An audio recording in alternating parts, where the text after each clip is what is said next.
forget to subscribe my channel Hang Duk Mana. Sas.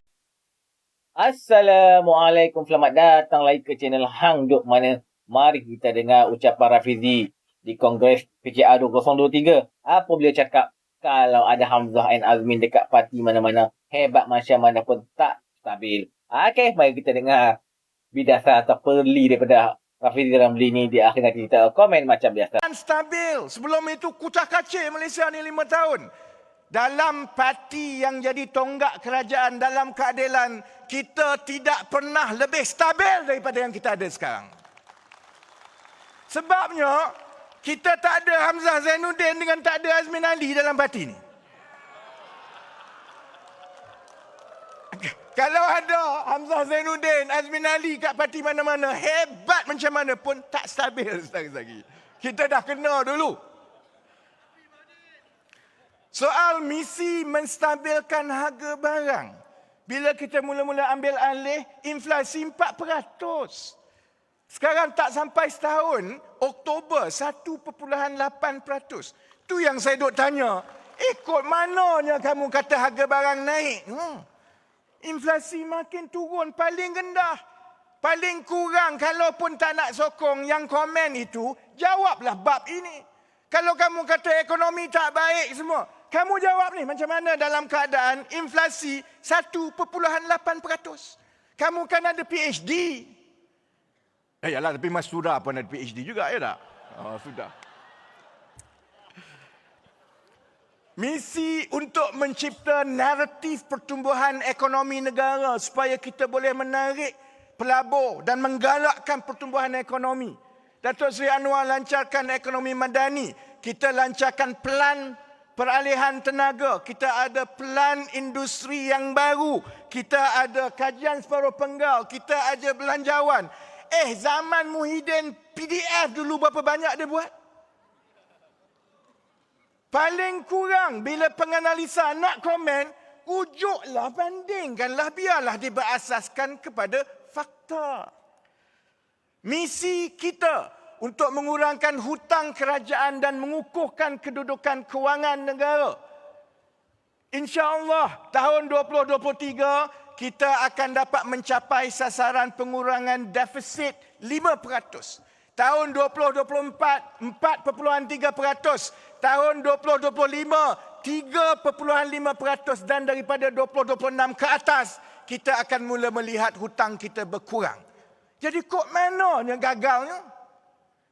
Zaman 33 bulan dulu, pernah kita tengok apa-apa rancangan untuk mengurangkan hutang.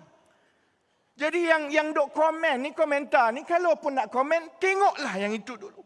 Dan yang terakhir sekali dari segi datanya, pertumbuhan ekonomi tidak pernah berlaku. Saya ingat sejak tahun sebelum 2018 pun lagi, ada pertumbuhan dari satu suku ke satu suku secara berterusan.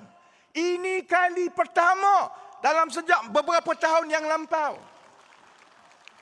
Suku pertama tahun ini berbanding suku keempat tahun lepas naik 0.9%. Suku kedua berbanding suku pertama naik 1.5%. Suku ketiga, saya sebenarnya dah pucat tahu suku ketiga. Habislah ni macam mana ni tak naik. Suku ketiga naik lagi 2.6%. Dan berdasarkan keadaan sekarang, insya-Allah kita akan dapat melepasi sasaran pertumbuhan kita. Ini berlaku dalam keadaan seluruh ekonomi dunia sekarang ini tengah lembab. Muhyiddin tak jawab. Penganalisa ekonomi tak jawab. Kalau walaun tak faham, okeylah, memang walaun macam itu.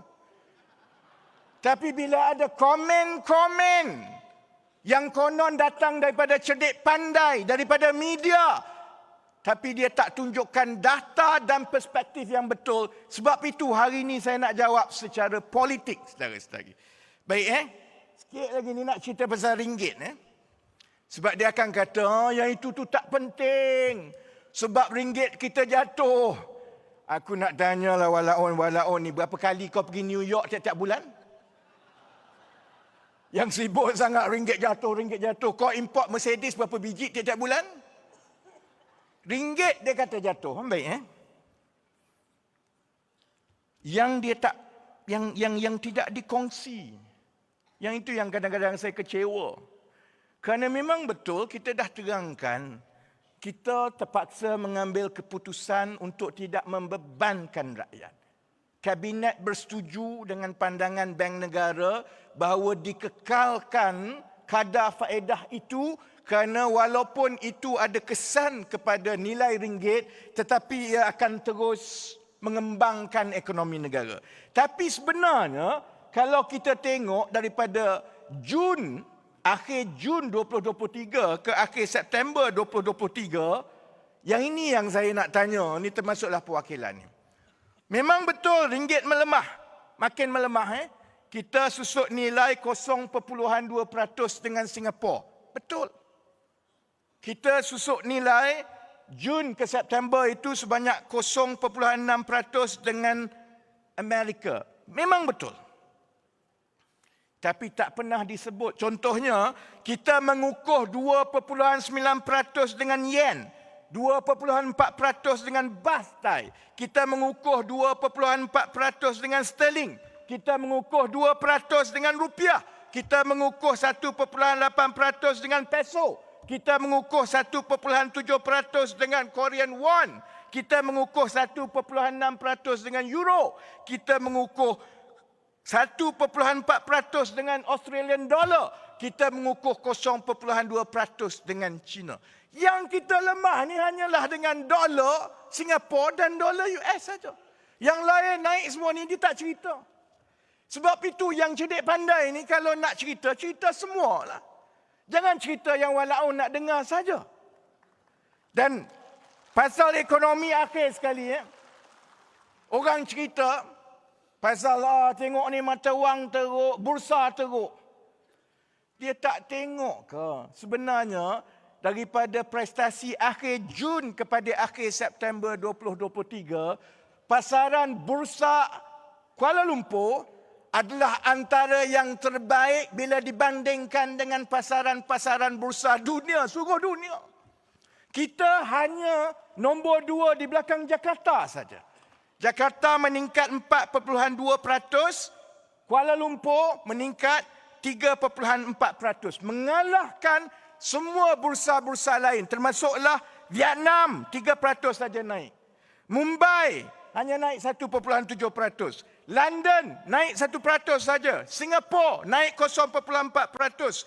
Bangkok, semua Bangkok, Manila, New York, Shanghai, Seoul, Tokyo, Nasdaq dan Hong Kong, semua ini menguncup, saudara-saudari.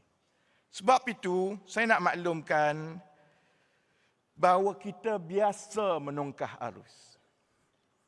Kita biasa membawa perubahan dalam keadaan tidak didendang. Dan insya-Allah seperti saya dah sebutkan kepada Datuk Seri Anwar Ibrahim, janganlah gundah gulana kerana kita pun ada kaji selidik kita sendiri.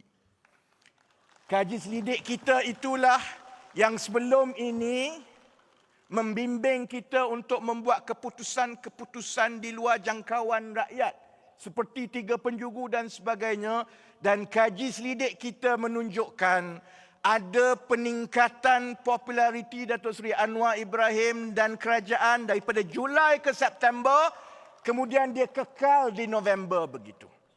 Jadi tak ada masalah. Sebab itu Datuk Seri Anwar, saya harap kita terus fokus kepada perkara-perkara penting yang kita perlu buat untuk tahun 2024 ini. Kerana tahun 2024 is the year of action. And the year of action ini mestilah menumpukan kepada perubahan-perubahan utama kepada kehidupan setiap keluarga rakyat negara kita. Contoh yang paling baik ialah kos sara hidup. Kita telah berjaya menstabilkan harga, dia tak naik macam dulu.